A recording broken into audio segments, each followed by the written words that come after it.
chunks of footage in 2 segments, because in my excitement of catching Jeremy and Justin Furstenfield from Blue October live on YouTube, that was a joy. I had changed my recording formats to catch a little bit of Justin singing and Jeremy providing a little bit of music. Anyway, I feel pretty silly. I have got to stop doing that. That's such a shame. Fun adventures were had that I'm unable to share with you. But I had started what I believed to be the recording. Turned out to be not talking to myself.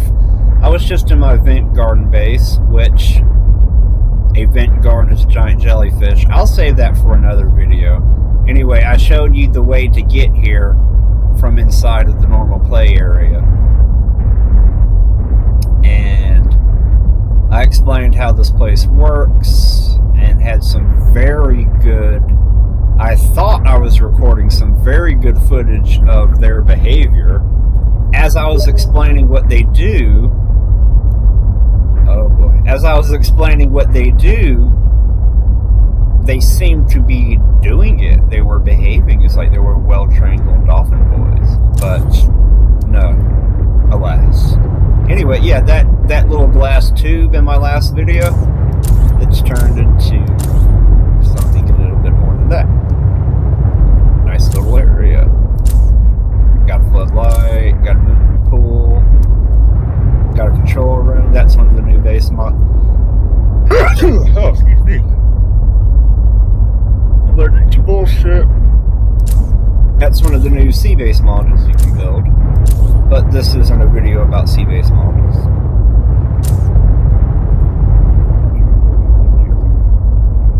I got water on me.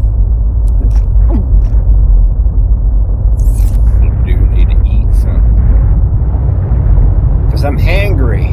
Hangry for food. Alright. I believe at some point, well, I'm certain at some point that they're going to change the mechanics and the geometry of this area. This is supposed to be the world's edge. But the line depth in the game does not match the geometry of the terrain. Because if I was in the world's edge, I've been here for 30 seconds, the Mad Angry Shrimp Boys would have spawned, and they would have surely began to consume my vehicle, and then myself shortly thereafter. But you do not have to actually go over the edge. You can be like, I would say this is maybe about 8 meters. 8 meters, maybe a little bit further. Anyway, once you cross the boundary into what the game flags as the world's edge, because if I was to pull up the debug menu right now, I'm almost certain the game would flag me as being in the East Arctic.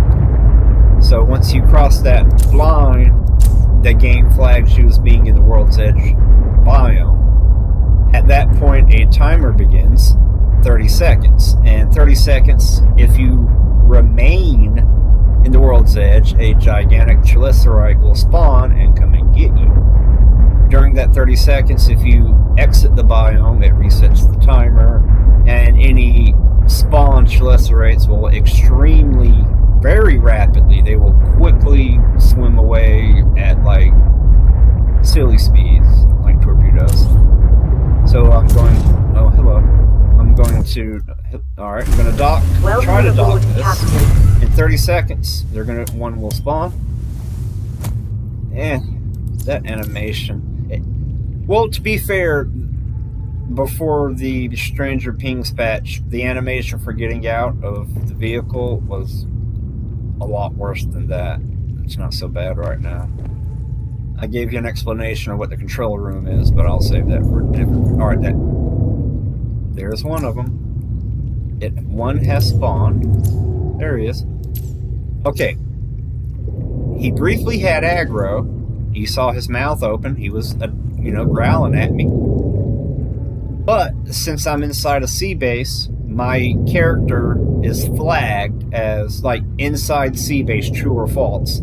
I'm flagged as true. I'm in the sea base. Because of that, There's a certain radius around my character model where the Chelierate drops aggro.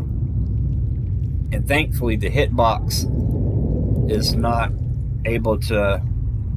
The whole time I've been here, I was worried about it the first time, but none of these have knocked me out of my sea base or attacked me while I'm in here.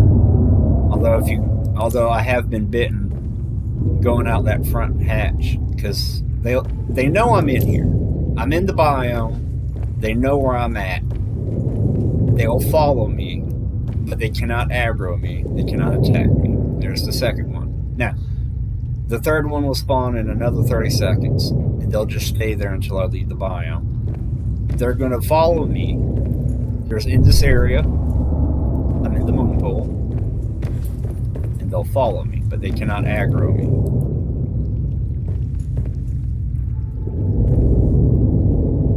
Pretty massive. Oh, see, there's the third one. Hi. They're behaving. Right on cue, right where I was. I caught both. Well, I didn't catch all three of them coming out of the abyss, but I caught two of them. I had discovered that those eggs had hatched, and the blue Trivolve, I had never hatched one of those before, so the game was prompting me to scan him. And he swam right up to me.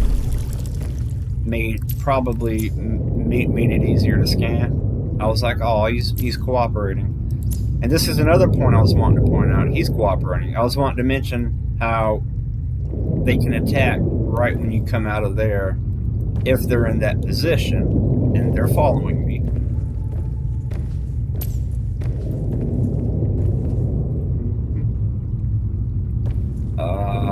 The poster's not working. Why does that happen? Okay, now it's working. Okay, the reason that was glitched out, I guess that means the glitch is active right now. Certain things, okay, that's not normal. Certain things like food, and as you can see, the poster and picture frames, there's a glitch where they'll take on the behavior of the weather pattern that's going on above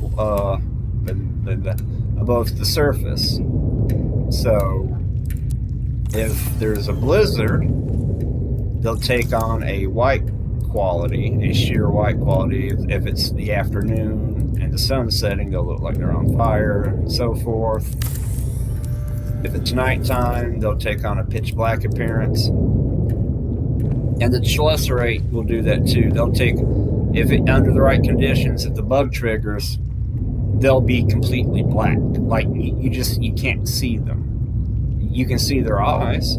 And if one of them swims in front of that floodlight out there, you can see them. Or if I cut my headlamp on like that, you can see them, but they're just black. And when they're outside the radial ambience of the light, they take on that ghostly pale blue tone. But when they get closer, you can see the flesh tone tint of them. And I did not get the seeds there. I'm going to find that correct. All right, this is just going to make it easier for me to sustain down here. I was explaining what these little 3 observatories were, which started out from a single glass tube. I built, there's terrain right there and terrain right there. The corner is just a little bit over there. Might be able to see it, maybe. Don't hurt your eyes. But there's terrain right there. They often get caught, and they're no longer around my moon pool because they're under me and around me. They'll follow me, can't get to me. Interesting behavior. Makes me wonder about the mechanics behind that. But this, yeah, you can see the corner better here. This observatory's got a shower in it, purely cosmetic. But what better? What's the most exciting, luxurious place you can take a shower and watch gigantic leviathans clip in and out of the terrain than at 635 meters beneath an alien ocean?